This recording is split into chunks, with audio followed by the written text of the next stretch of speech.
When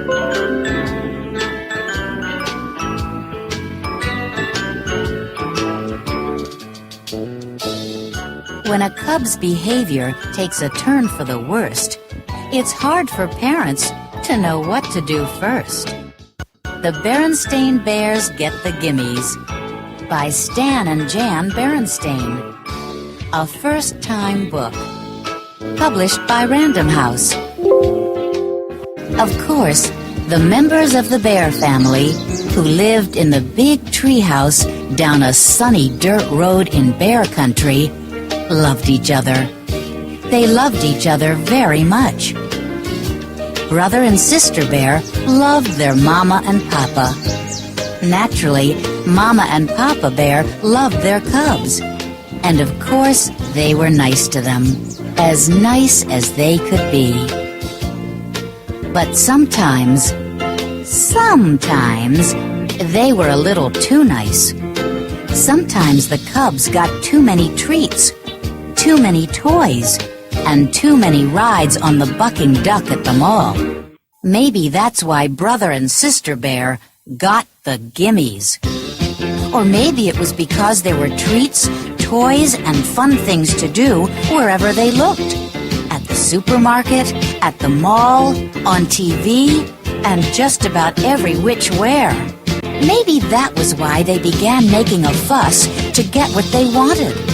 Especially at the supermarket checkout, where there were always stacks and stacks of candy and other goodies.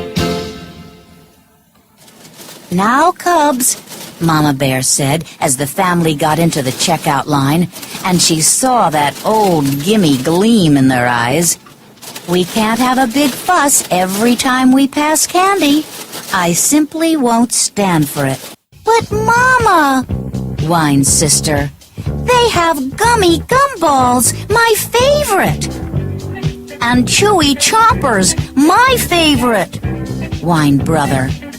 "Now hush," said Mama. "I simply won't listen to another word." That's when Papa Bear smiled and said, "Now, Mama, you're only young once," and handed the cubs their favorite treats. "It's only too true," said Mama as they were leaving the supermarket, "that you're only young once. But that's all the more reason to learn proper behavior while you're still young. And I certainly think—" "Look! Shouted Sister. "A new ride!" "Hey, a bucking frog!" shouted Brother.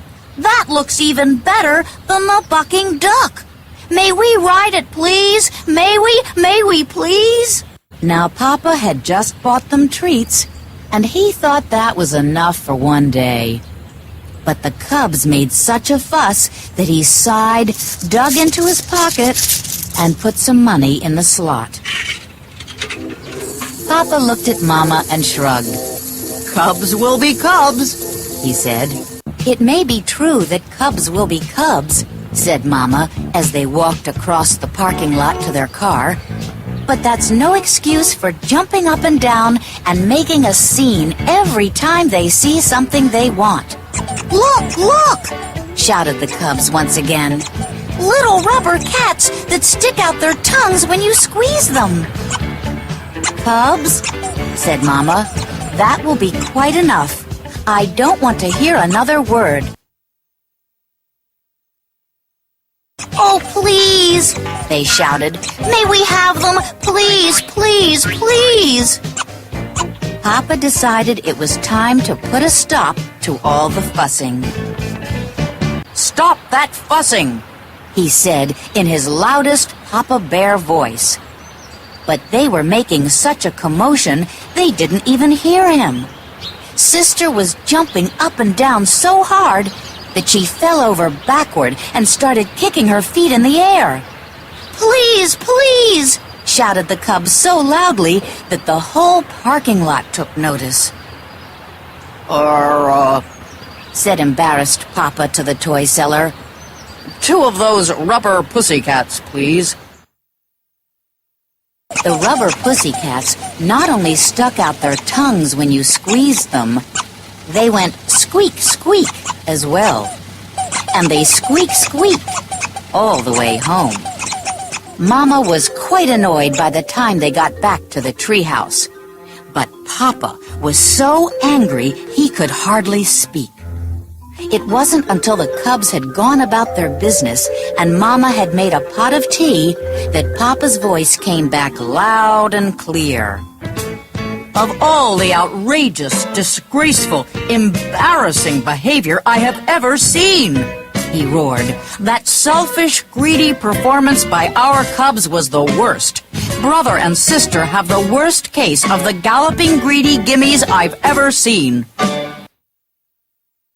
"Yes," said Mama, calmly sipping her tea. "But have you ever stopped to think about why they have the gimmies? Perhaps their greedy behavior isn't all their fault. Perhaps it's partly our fault for giving in every time they make a fuss." Papa listened quietly. "Perhaps so," he said. "It's up to us," she continued, "to explain things to them, to help them understand why it's important not to be greedy." Then Papa called the cubs in for a talking to.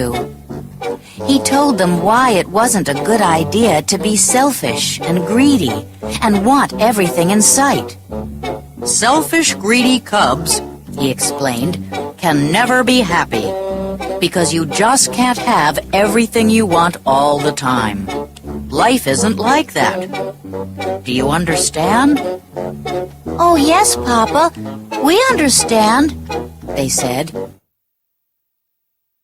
He talked to them about counting their blessings, which meant enjoying the things they had instead of forever wanting more and more and more. "Does that make sense to you?" he asked. "Oh, yes, Papa," they said.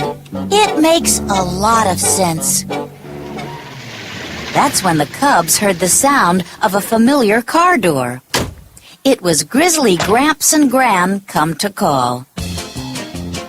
Brother and sister ran to open the front door, and as Gramps and Gran came up the steps, they made the biggest fuss yet.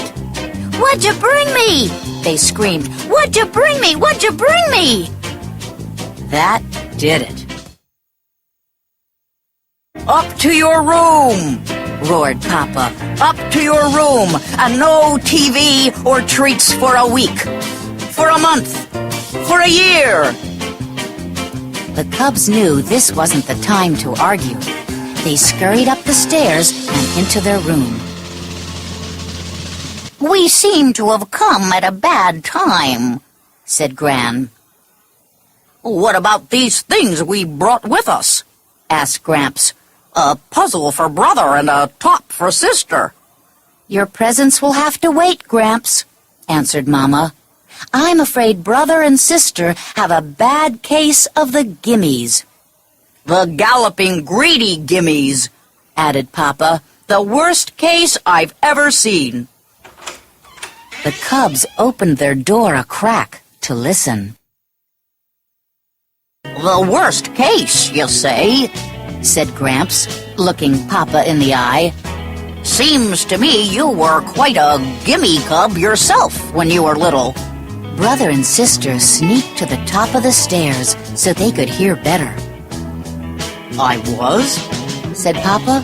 "Of course, we didn't have malls or supermarkets back then, but there was old Roof Grizzly's General Store. Wonderful place. Sold just about everything. Honey cake, licorice sticks, molasses apples, and all sorts of toys and novelties. And did you ever have the gimmies? Did you ever? You wanted everything in sight. Downright embarrassing. Why, it got so bad we couldn't go there anymore." "So we worked out a deal," said Gran. "When it came time for a trip to the general store, we had you decide on a treat ahead of time. It could be a sweet, a toy, or a book, and that was it for the day."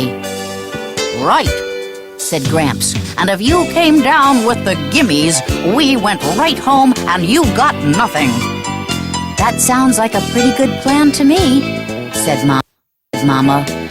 Me too, said Papa. The cubs tiptoed back to their room. It sounded okay to them, too.